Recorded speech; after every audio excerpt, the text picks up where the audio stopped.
I'm Damon Fairless.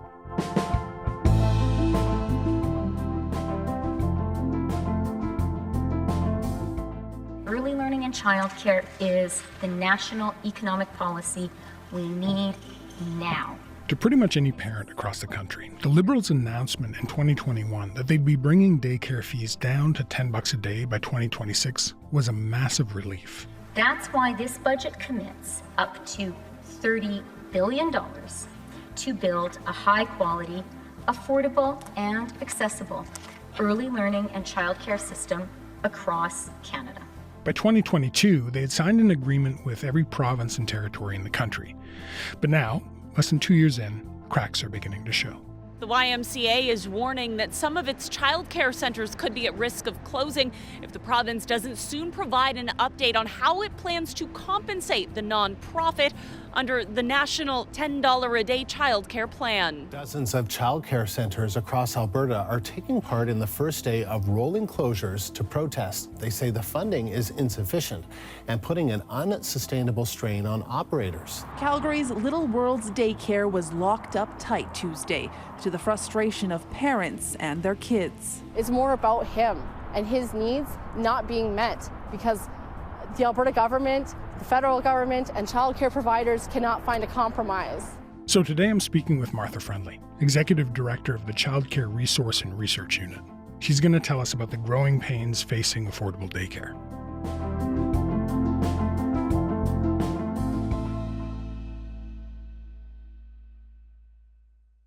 Hey, Martha, thanks for coming on the show. Appreciate it.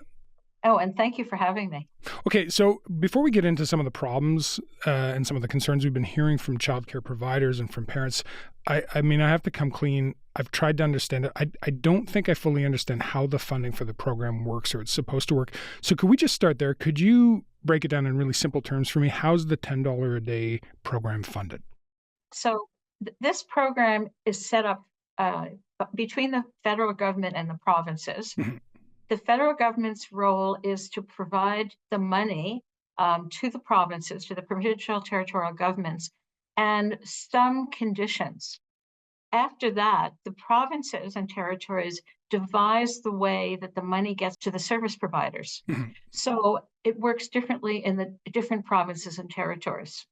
And that's kind of the bit of the rub there. Okay, and I kind of want to get into that, but can you just give me kind of a straightforward example of like one province, how its providers are getting the money or how it's working in one case, just so I can understand it a little more concretely. In every instance, the main thing that they've done with the federal money, which was quite a lot of money, was replace 50% of the parent fee with public money.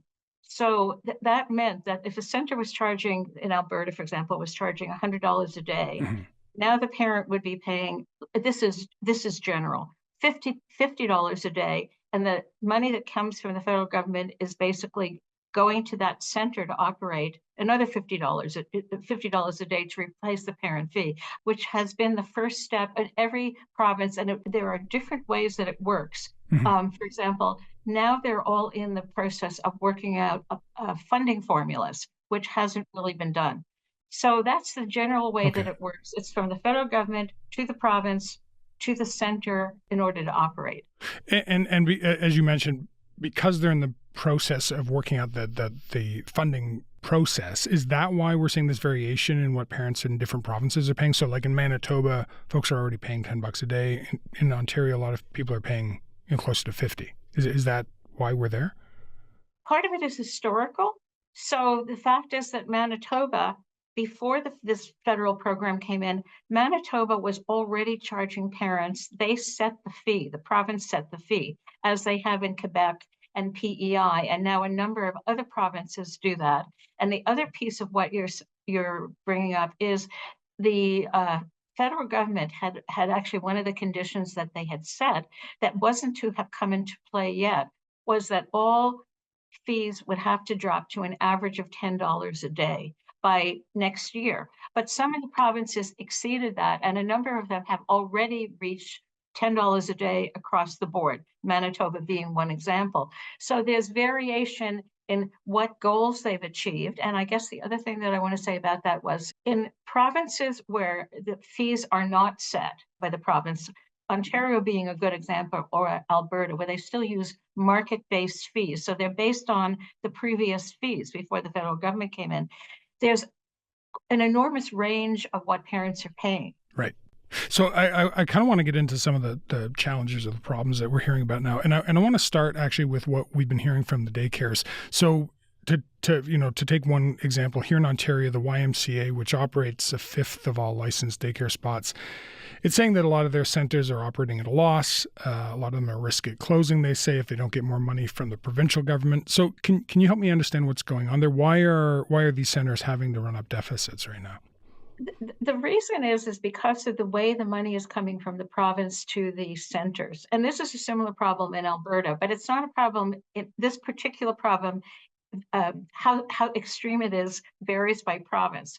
But what we've been hearing a lot of in Ontario with the Y and other nonprofits, and in Alberta with a small group of for-profits, is the way the money is coming from the province to the centers to operate it's not covering their costs. Now, while the fees parents pay for childcare have been cut in half, with the provincial government replacing that revenue to centers using its share of federal funding, it does not account for the rising cost of living, which would have traditionally been covered by centers raising fees. Well, that's not possible under the $10 a day childcare program. And in the Alberta, what seems to be coming up is it's not quick enough.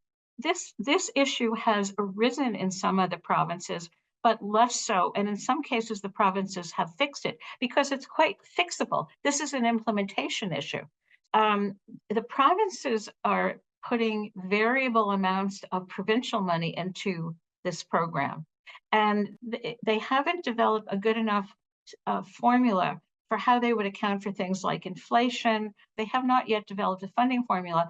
In the case in Alberta, for example, the province had said, the aim of this program, one of the aims, is to reduce parent fees. So you can't raise your fees by more than 3%. But at the same time, we had inflation that exceeded 3%. I mean, I guess that's what I would say is that it's incumbent upon the provinces, because these are devised by the provinces, to fix them.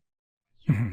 But right now, it seems that the pinch we're feeling, and the pinch that's being felt in several provinces, is really about implementing the payments from the province to the childcare providers. Yeah, and if you were to be looking at some other provinces, and I don't want to point to Quebec as the be all and end all, but Quebec has had years of experience in this particular part of childcare, which is publicly funding the provision of childcare, which is basically what we're in the process of shifting to in the rest of the country. And this particular thing is not an issue in Quebec, if you want to use that as an example. And I think there are other provinces where this has gone more smoothly.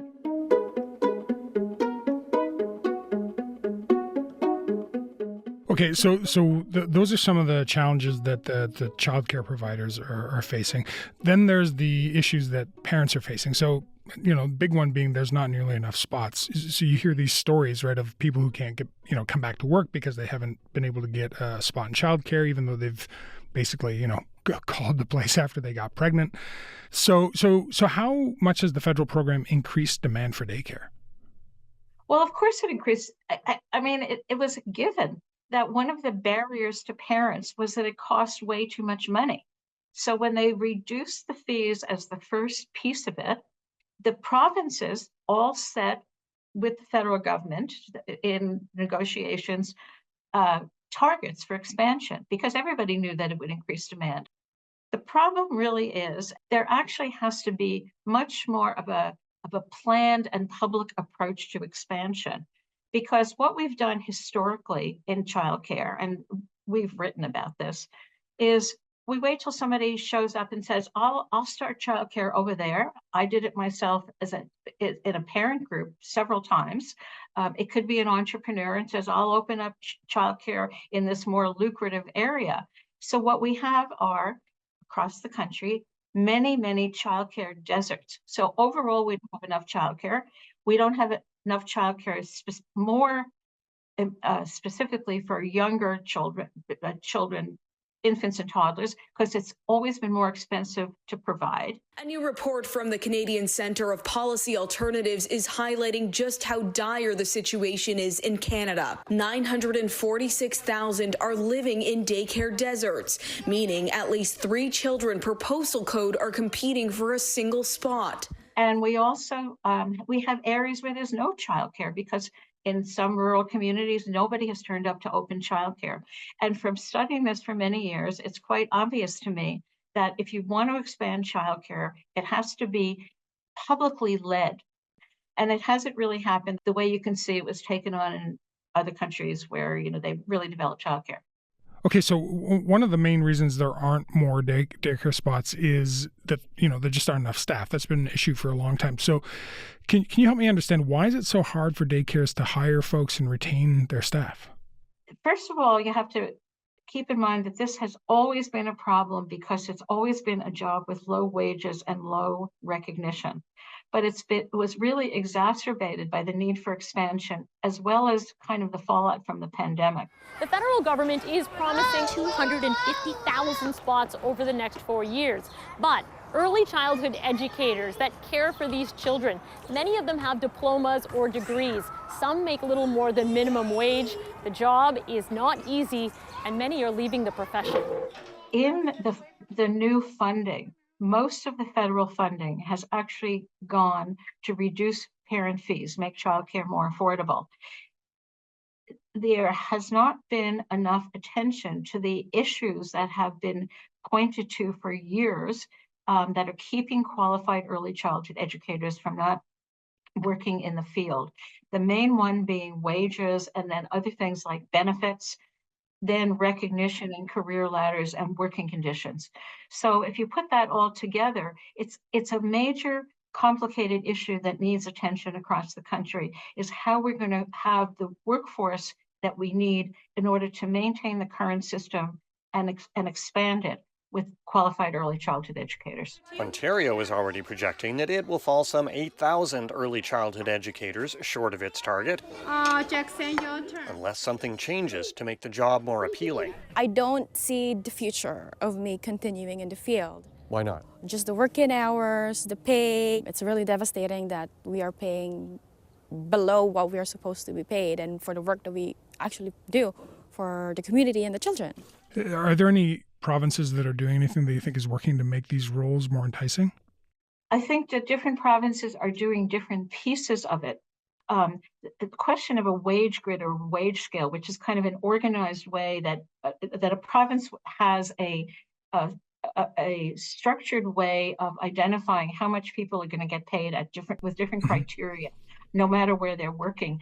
They've had that in Quebec and in Prince Edward Island for some years, and it actually makes a difference for the staff because they know where they fit in. Right.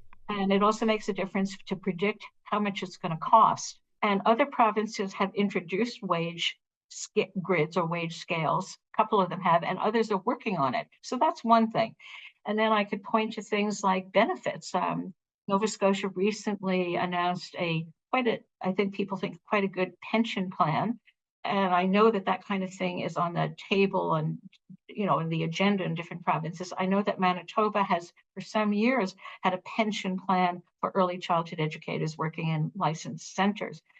All of these things together really need to be tackled kind of as a whole, because in a strategy, kind of way, like what are all the pieces? So better wages, and then this wage grid, so it's clear, how people are advancing through it, making sure that people are compensated for, the experience and education they have, and then also things like benefits and a pension plan. This you're talking about this kind of thing that's here and there in piecemeal form, but aggregating them all and making sure that they exist in all provinces is kind of the key to making this a more viable long-term career, right? Yes, because this is a really good example of just picking out one bit of it probably doesn't do the trick.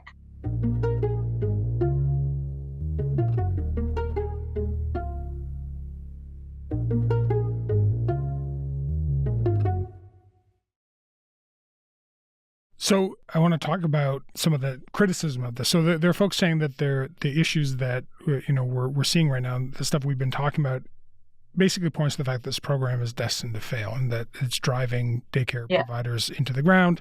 So I want to touch on that for a sec. So in Alberta right now, there's a group called the Association of Alberta Childcare Entrepreneurs, and it was formed to protest.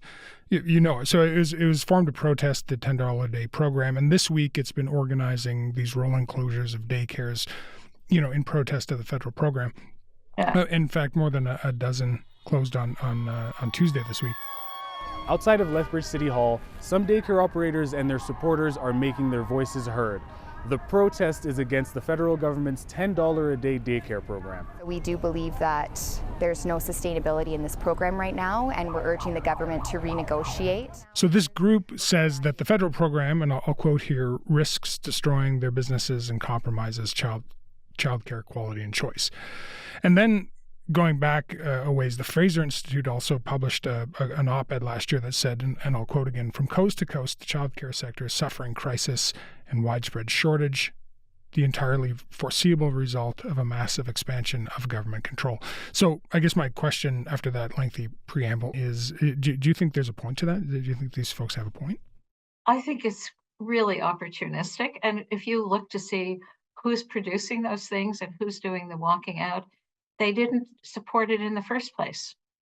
And so there are different ways that people think about childcare. And I would say that that the private operators, not only in Alberta, but in other places, were not happy that the federal government's kind of broad stroke condition was expansion will be primarily public and nonprofit. I think it's really important to remember, if you recall, that there were a big flurry when the agreements were signed about who's going to sign on to it. Well, we're not going to sign on to it. It's going to ruin our business and it's going to put too much red tape on us. At the end, most of them did sign on, where there was a process of signing on. But if you read what some of that says, first of all, some of it's just not true.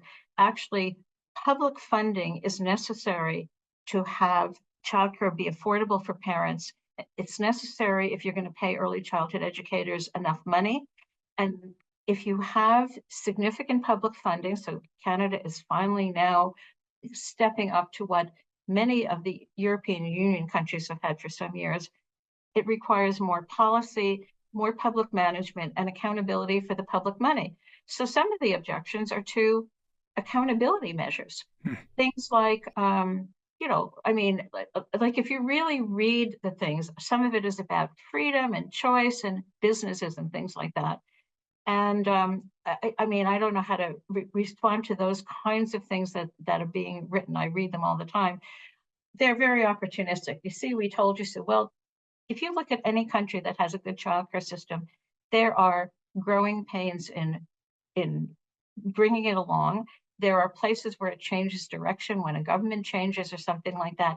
But by and large, it takes money and good policy, and public funding for publicly managed childcare is the norm in the world where you have good childcare. And I would challenge anybody to rebut that. And I think if you look at some of the statements and the thing that you were citing, that it talked about the federal government is seizing control of childcare and all kinds of things. That is not true. It's not true. They know it's not true. So I guess that's what I want to say. There's nothing that shows that quality is better if childcare is not publicly funded. And there's nothing that shows that it's better quality if it's a business, by the way, to the contrary. I want to quote a tweet from Danielle Smith, the Alberta Premier. She said, and I'm quoting, "Childcare is a responsibility of the provincial government, and if the federal government doesn't meet us at the table, we'll ensure Albertans can continue to access an affordable and sustainable childcare system our way." So my question in response to that is, do you have fears that if there's enough pushback against these growing pains that the system's experiencing right now, that it might end up failing, that the provinces might pull out of the deal? Well, I would be really surprised because, in fact, parents are benefiting from lower fees across the country. So this is an important first step that there are these parents, and it needs a lot more work. I would be really surprised because, let's be clear, there was a lot of pressure on the provinces before the federal government came in, before the pandemic, because the way childcare was being done didn't meet the needs of families, for sure, or the economy or the workforce. That's what this was all about. When the pandemic came and it collapsed because it was all supported by parent fees, that was the thing that pushed it as a national issue, and why all of the provinces, including Alberta and Ontario, all of them signed on to it. It's a pressure on the provinces, and it has an impact on their economies. So if women are not working, if they leave the workforce and all, those kinds of things, it has an impact on the provincial governments. So I would be surprised if they pulled out of it. I really do think that there are problems in it that need to be fixed, but there's a minority who are saying, oh, that shows that it doesn't work, so let's get out of it. That's pretty small. Okay, so we spent a lot of time talking about the headaches, the growing pains, whatever you want to call them, but I just kind of want to take a step back before we wrap up here. This program is obviously a game changer for a lot of folks, and clearly it's important to you. You've been advocating for universal childcare for decades. So I guess I just want to kind of end by asking how you're feeling about this at this stage. Are you hopeful? Well, first of all, I think it's yes, I'm very hopeful. It's what we asked for years. It's not a surprise. I mean, it is not a surprise that it didn't happen instantaneously. I always thought that there would be pushback. In fact, I thought there would be more pushback. As a matter of fact, there's a minority of people now who say we shouldn't have childcare, children shouldn't be in childcare. I think that something has really changed there. The question really is how are we going to get that? And let's really be clear, what we had before wasn't working in Alberta or Ontario or in, Newfoundland or wherever. So am I hopeful? I think we have a lot of the pieces and we have something to work on. We're going in the right direction. I think that some provinces will be more successful than others because it takes both the federal government and the provinces to make this work. All right, Martha, thanks so much for talking about this with me. I really appreciate it. Oh, it was lovely talking to you, and thank you for having me.